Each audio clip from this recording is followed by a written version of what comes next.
Alors, le psaume 115 ce matin. Le psaume 115. Et vous allez pouvoir suivre soit dans votre Bible version papier, version numérique, digitale, ou bien vous allez pouvoir suivre sur le mur, puisque j'ai préparé les paroles. Du coup, nous allons lire les 18 versets de ce psaume. Ce n'est pas très long.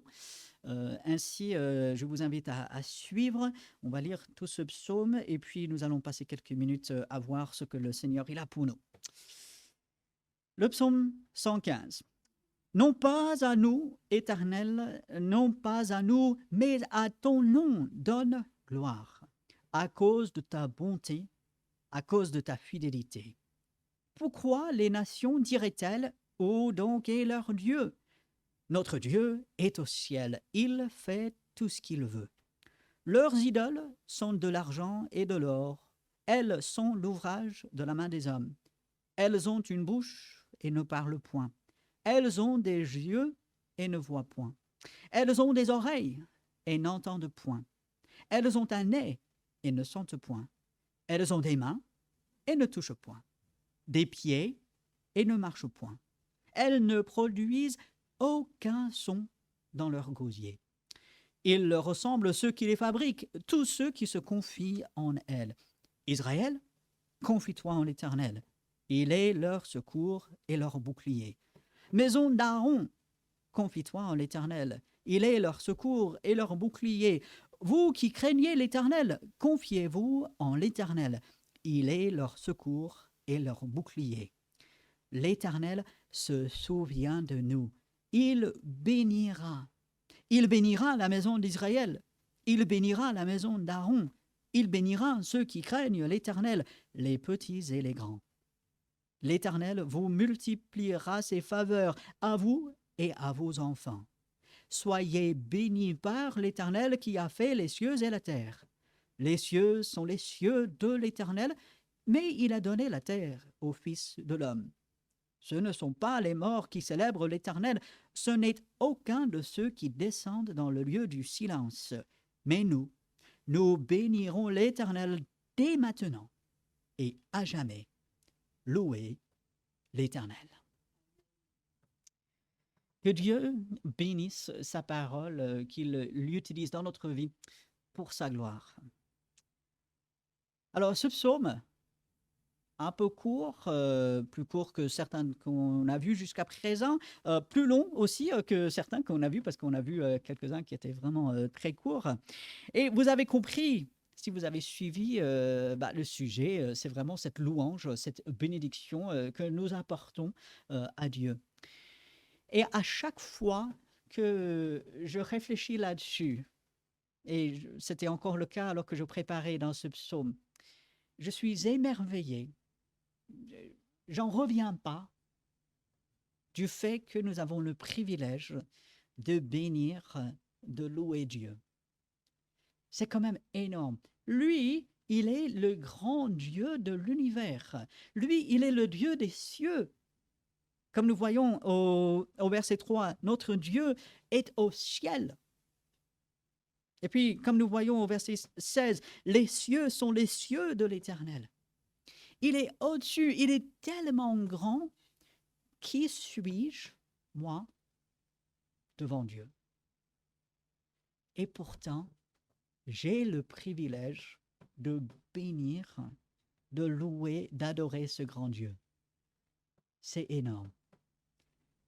Et tout de suite, je me pose la question, et je pose la question pour nous tous, suis-je conscient, jour après jour, de la grandeur de Dieu? Et est-ce que chaque jour, je bénis Dieu? Je suis convaincu que la plupart ici le font régulièrement, et gloire à Dieu. Mais que chacun prenne conscience que nous pouvons louer Dieu davantage. Est-ce que nous pouvons louer Dieu de trop? Non, parce que Dieu, il est tellement grand, il est tellement énorme. Il mérite toute notre louange. Et qu'est-ce qui distingue les enfants de Dieu de ceux qui sont dans le monde? C'est l'adoration, la vraie adoration que nous apportons à Dieu. Qu'est-ce qui fait que je suis différent? Ce n'est pas parce que je porte un costume le dimanche matin, ce n'est pas parce que je viens dans un tel ou tel lieu, ce n'est pas parce que j'écoute telle ou telle chose. Non, c'est parce que je suis un vrai adorateur de Dieu. Je bénis, je loue Dieu en tout temps. Et bien sûr, le verset 1, le contraste où la gloire, non pas pour nous, mais au nom de Dieu. Et finalement, quelqu'un avait dit une fois, la mission, l'évangélisation existe parce que l'adoration n'existe pas.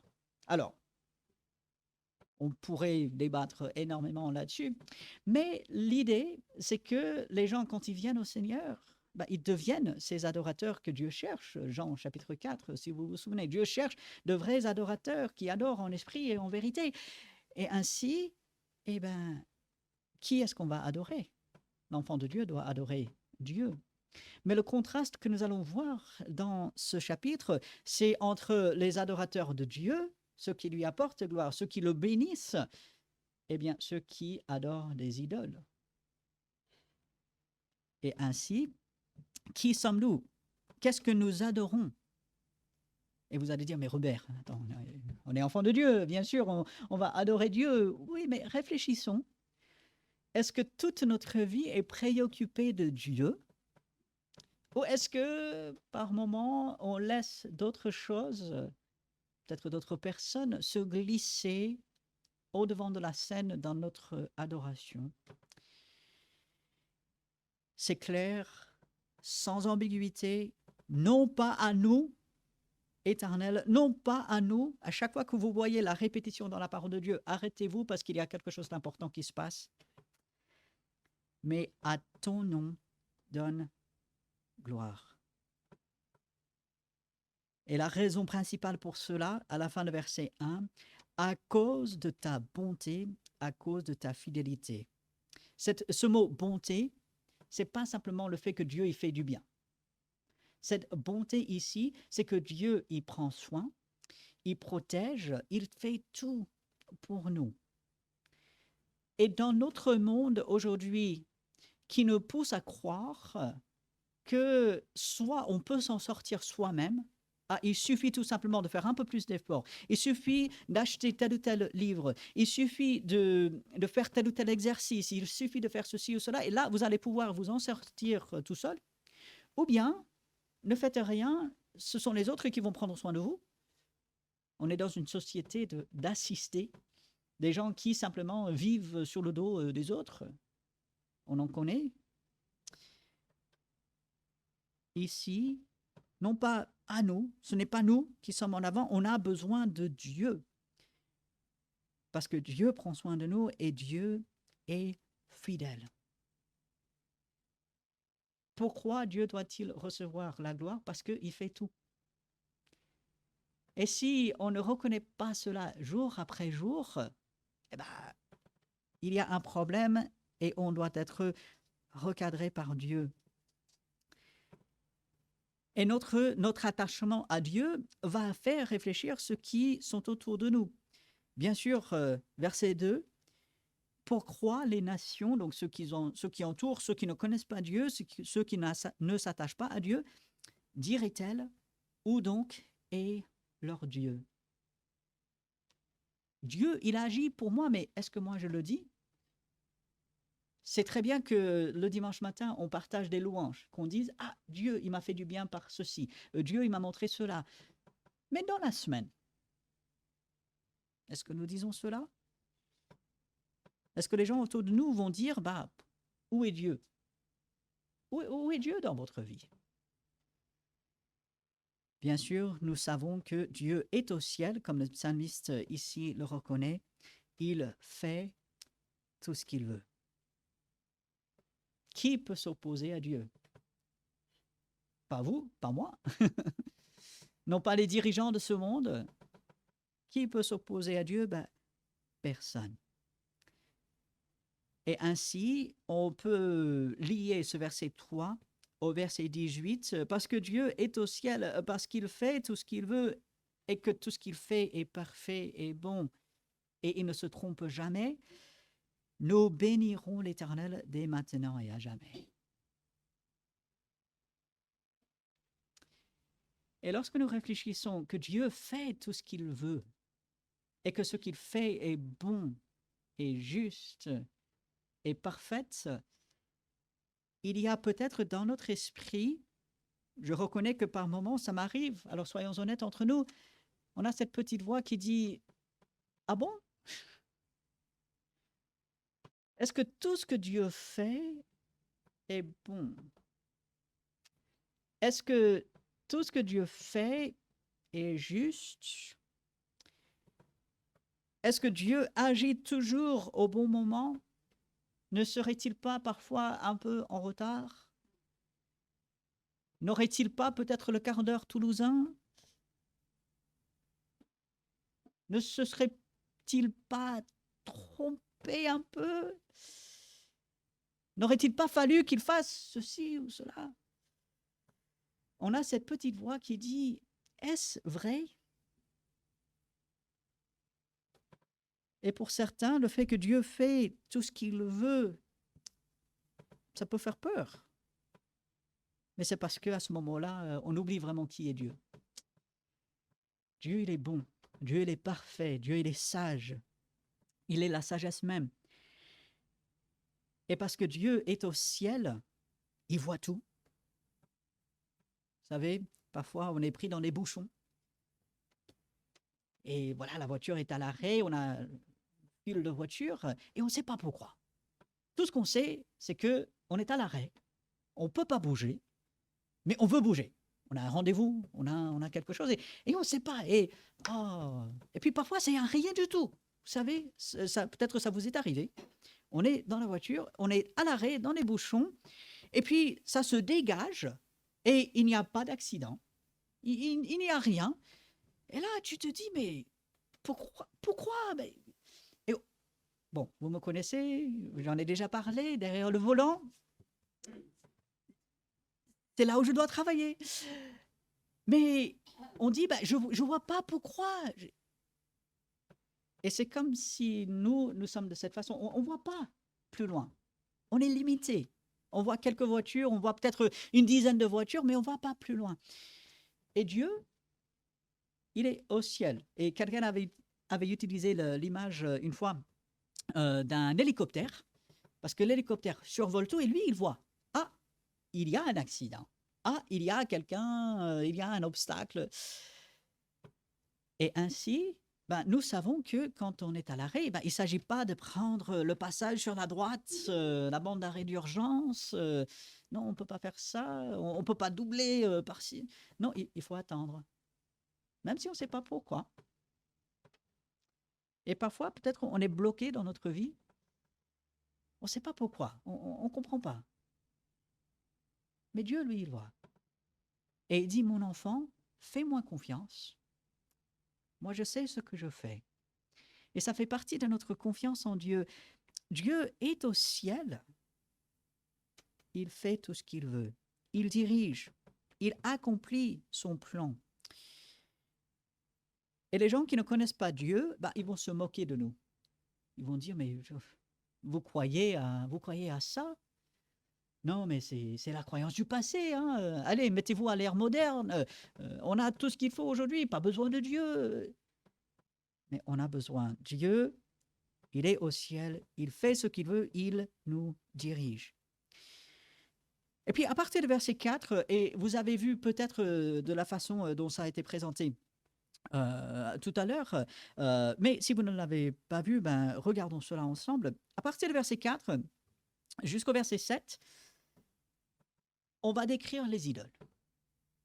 Et ces idoles, donc, qui sont de l'argent et de l'or, alors, on a ces contrastes. Elles sont l'ouvrage de la main des hommes, elles ont une bouche, elles ont des yeux, elles ont des oreilles, elles ont un nez, elles ont des mains, elles ont des pieds, elles ont même un gosier. Donc, tout ça. Et c'est comme si le psalmiste insiste, voilà, il y a toutes les apparences, ça semble comme quelque chose de bien. Mais regardez le contraste. Bah, il ne parle point, il ne voit point, elles, ces idoles, n'entendent point, elles ne sentent point, elles ne touchent point, elles ne marchent point, elles ne produisent aucun son dans leur gosier. La finalité de la chose, rien du tout, pas le moindre bruit, pas la moindre action, rien du tout. Et le but du psalmiste ici, c'est de faire rendre compte la futilité de ces idoles.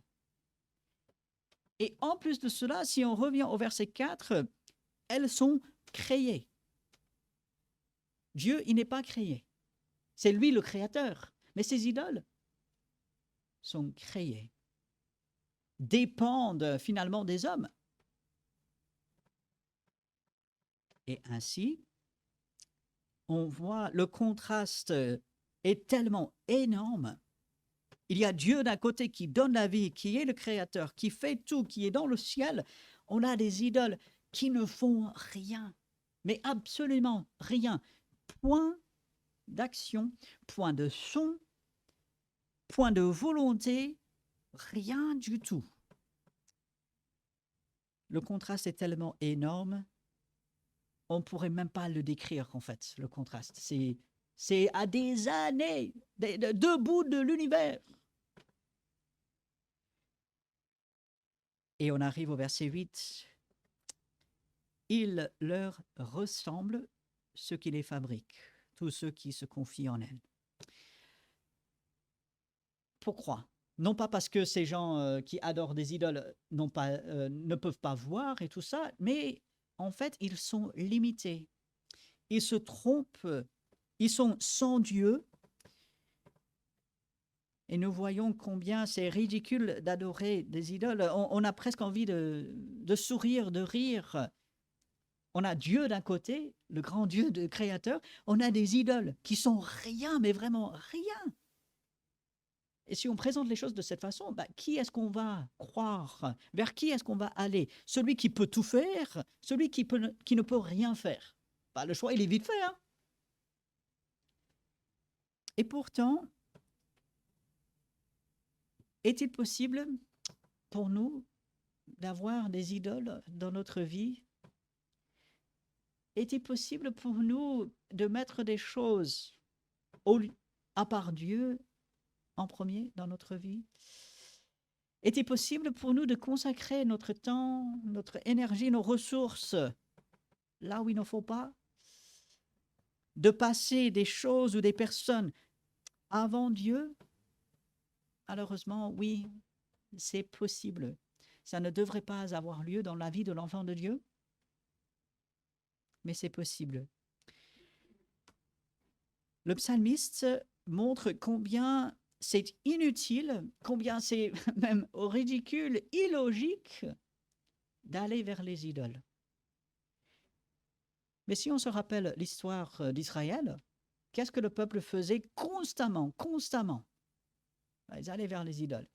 Et ça a commencé très tôt. Ça a commencé avec Abraham et Jacob. Jacob, à un moment donné, il va prendre des dieux. Enfin, vous pouvez aller lire dans Genèse. Ça va commencer très tôt. Et puis le peuple d'Israël, constamment, va tomber dans l'idolâtrie, va rejeter Dieu et va aller vers des idoles. Et souvent, on les critique, on dit, mais c'est... Pourquoi? Non, mais quand même, ils devraient savoir. Oui, nous aussi. Nous aussi. Mais ce qui est formidable, avec le verset 9, et là, j'aimerais faire ressortir quelque chose ici, puisque quand on a la suite des versets, on ne le voit pas autant. Ainsi, avec verset 9, je veux vous montrer quelque chose avec ces versets 9 jusqu'au verset 13. Alors, Israël, confie-toi en l'Éternel.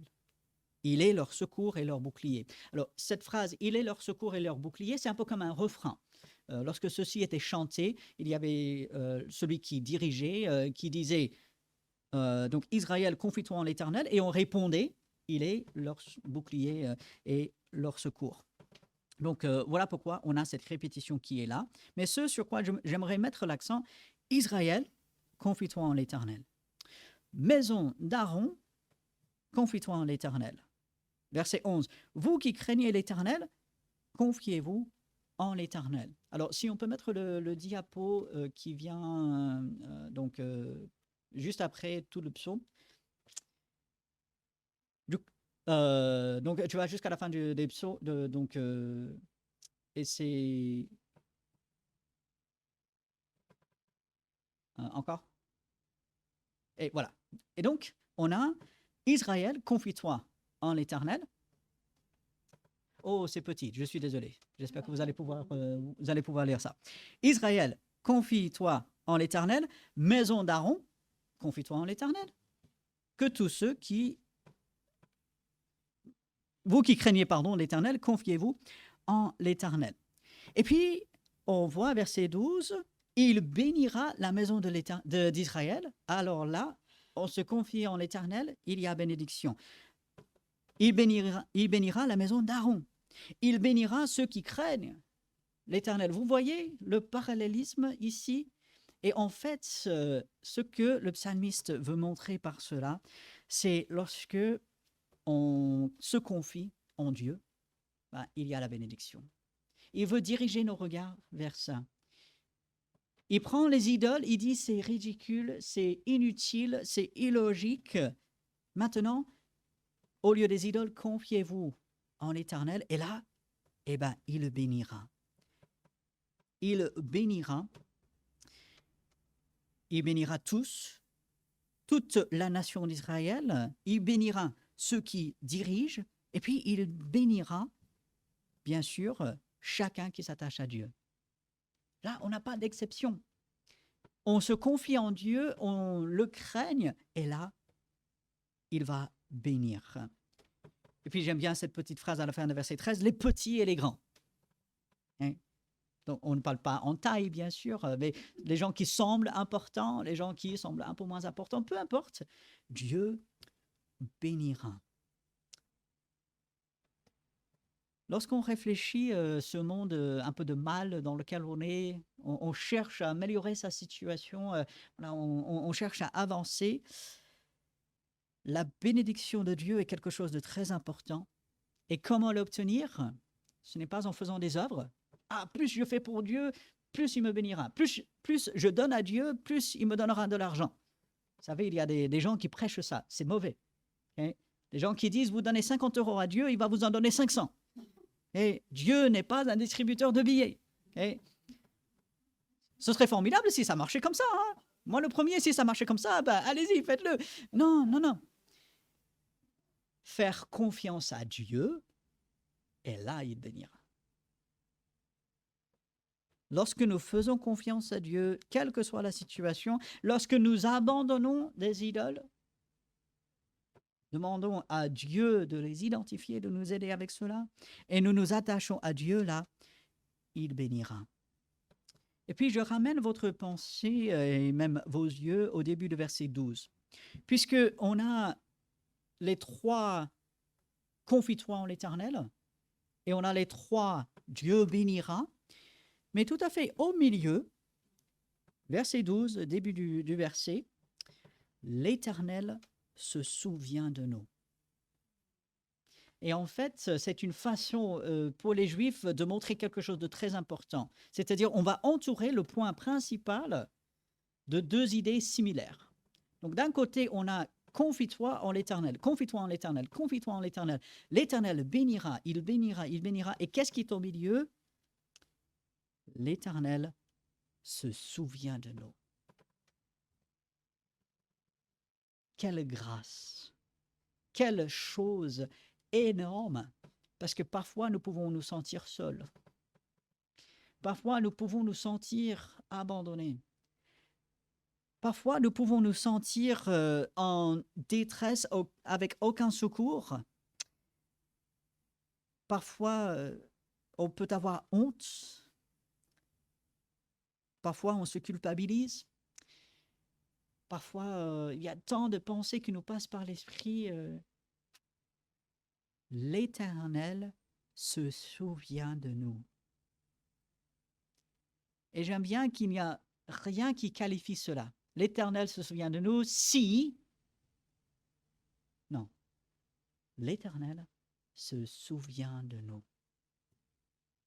Et je vous encourage, la prochaine fois que vous êtes découragé, la prochaine fois que vous avez mal, la prochaine fois que les choses ne se passent pas comme vous aimeriez, comme vous avez prévu même, la prochaine fois que vous avez des doutes, la prochaine fois où vous ne savez pas quoi faire, la prochaine fois que vous êtes en difficulté, revenez à ce verset. L'Éternel se souvient de nous. Ça vaut la peine de se confier en Dieu parce qu'il nous bénit et parce qu'il se souvient de nous. Satan veut nous faire douter de cela, mais la vérité, c'est que Dieu se souvient de nous et il nous bénit. Verset 14. L'Éternel vous multipliera ses faveurs à vous et à vos enfants. Alors, Dieu est tellement meilleur que l'État français. Et vous dites, bah, c'est évident. Pas difficile d'être meilleur que l'État français, hein, surtout en ce moment. Bon, j'arrête ça, je mets ça de côté. L'État français, qu'est-ce qu'il fait? Eh ben, les héritages. L'État français est toujours en train de récupérer. Donner une succession, eh ben, c'est assez difficile. Bon, on donne des choses, mais voilà, l'État français ne veut pas, et le manifeste par ses lois et par ses actions, ne veut pas que ça perpétue, que ça continue. Bon, on lègue des choses à des gens, on laisse des choses à nos enfants et tout, mais bon, voilà. Dieu, il nous fait du bien, et puis ça continue pour les générations suivantes. Et même si par moment, la génération suivante ne semble pas faire les bons choix, on peut entendre également que Dieu travaille dans les cœurs, et je suis convaincu que si Ethan et Maëlys vont au culte aujourd'hui, c'est parce que Dieu est à l'œuvre, parce qu'on prie. Et on prie que ça continue. C'est Dieu qui le fait. Parce que Dieu, il fait grâce et il multiplie sa faveur pour nous et aussi pour la génération suivante. Lorsque nous réfléchissons à cela, comment ne pas être encouragé? Dieu n'abandonne pas à mi-parcours. Il n'abandonne pas en route. Il ne le laisse pas au bord de la route. Ah, je ne peux pas t'emmener plus loin, vas-y, débrouille-toi. Non. Il continue et il va jusqu'au bout. Soyez bénis par l'Éternel qui a fait les cieux et la terre. Les cieux sont les cieux de l'Éternel. Dieu, il gère tout. Il a tout à sa disposition et nous sommes entre ses mains. Comment ne pas lui faire confiance? Comment ne pas le remercier? Comment ne pas être encouragé par ses pensées et comment ne pas affronter chaque jour, malgré la douleur qui peut être là, la douleur physique, vous savez, ça affecte, hein? Malgré des mauvais sentiments qui peuvent venir en nous, malgré une situation familiale extrêmement complexe, malgré des collègues de travail peut-être désagréables, des contraintes de travail sévères ou injustes, qu'est-ce qui nous fait avancer? Qu'est-ce qui nous fait tenir debout? C'est parce que nous regardons vers Dieu et nous sommes bénis par lui. Et ces versets 16 et 17 nous montrent que le temps viendra où nous allons adorer différemment. Bien sûr, au ciel, nous allons adorer Dieu. Et soyons très clairs là-dessus. La Bible nous le montre. Quand nous serons au ciel, nous allons adorer Dieu. Par contre, il est évident dans la Bible que ici, sur la terre, nous faisons quelque chose de particulier. Et c'est ce que le psalmiste explique ici. Sur la terre, les hommes, les femmes doivent louer Dieu, doivent exalter Dieu. Parce qu'un jour, ce sera autrement. On va louer Dieu, on va adorer Dieu. Mais ce sera autrement. On ne sait pas exactement comment ça sera, mais ce sera autrement. Mais ce que ces versets nous montrent, c'est qu'il faut le faire aujourd'hui. Un jour, ça va changer. Et bien sûr, lorsque le psalmiste dit ce ne sont pas les morts qui célèbrent l'Éternel, oui, les morts, ceux qui sont auprès de Dieu, jouissent déjà de sa présence, le louent, mais ne peuvent avoir aucun impact ici sur la terre, ne peuvent pas apporter autour d'eux cette louange qui va influencer d'autres. Ceux qui descendent dans le lieu du silence, leur travail est terminé ici sur la terre. Mais vous et moi, nous sommes encore sur la terre. Nous avons déjà et encore aujourd'hui la possibilité de louer Dieu et de se dire, cette occasion, elle peut passer. Un jour, je passerai à autre chose. Un jour, je serai dans la présence de Dieu si je suis enfant de Dieu et je n'aurai plus d'influence ici sur la terre. Alors, qu'est-ce que je fais de ma vie aujourd'hui? Est-ce que je dis, je louerai Dieu plus tard? Je louerai Dieu quand ça ira mieux. Je louerai Dieu quand je n'aurai plus aucun souci. Si vous dites ça, vous n'allez jamais louer Dieu. Parce que la vie, elle est faite de soucis. Aujourd'hui, je dois saisir chaque occasion pour louer Dieu. Je ne peux pas dire c'est les autres qui vont le faire. Je ne peux pas dire demain je le ferai. Quand je me serai bien reposé, quand je serai bien en forme, quand tout ira bien, quand il y a le soleil qui revient comme il revient là, là je vais louer. Non, c'est aujourd'hui, c'est maintenant. Et ça va être demain et après-demain. Dieu a donné la terre à l'homme, entre autres, pour que l'homme le loue et le glorifie. Ceux qui sont décédés, s'ils connaissent le Seigneur, louent Dieu dans sa présence, et ça c'est formidable, mais n'ont aucune influence sur la terre. Notre mot d'ordre doit être le verset 18. Nous bénirons l'Éternel dès maintenant et jamais.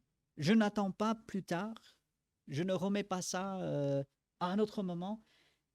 Maintenant, je loue le Seigneur.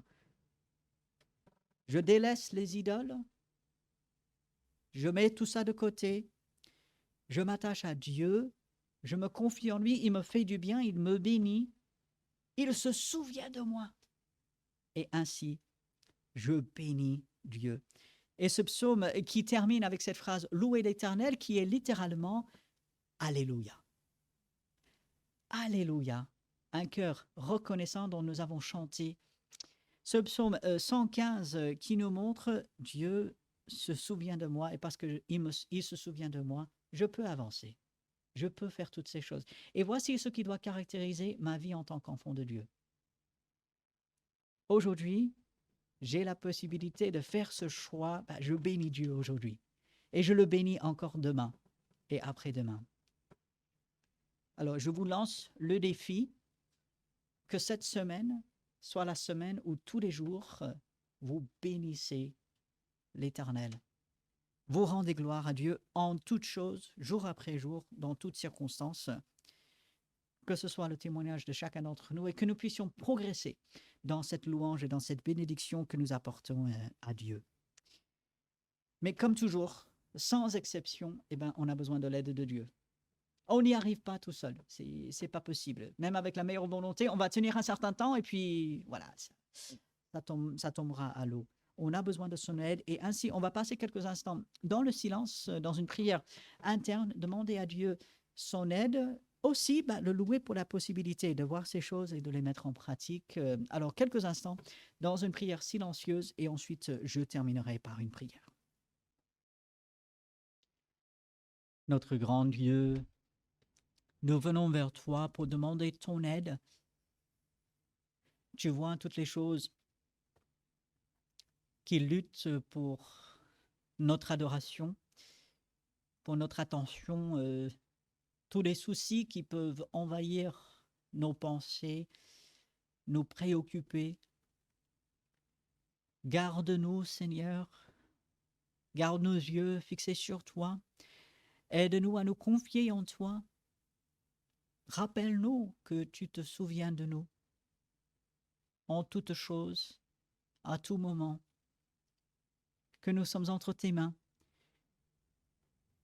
Merci, Seigneur, que tu nous donnes le privilège de te bénir et de te louer, que tu nous permets de montrer autour de nous, témoigner que nous sommes tes adorateurs. Aide-nous à avoir ce témoignage fort, visible autour de nous. Interviens pour nous, Seigneur. Rappelle-nous, ramène à notre souvenir, jour après jour, ces paroles. Donne-nous d'être agréables à toi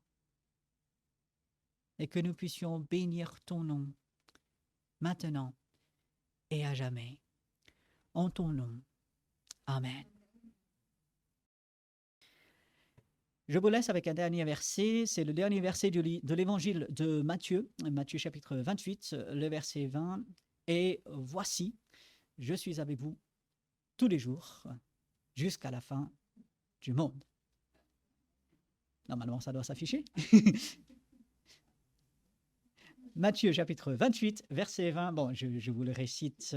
Et voici, je suis avec vous tous les jours jusqu'à la fin du monde, jusqu'à la fin du siècle, pour toujours. Jésus est avec nous. Alors, allez avec sa présence, allez avec sa paix. Que le Seigneur bénisse chacun. Saluez-vous les uns les autres. Un très bon dimanche.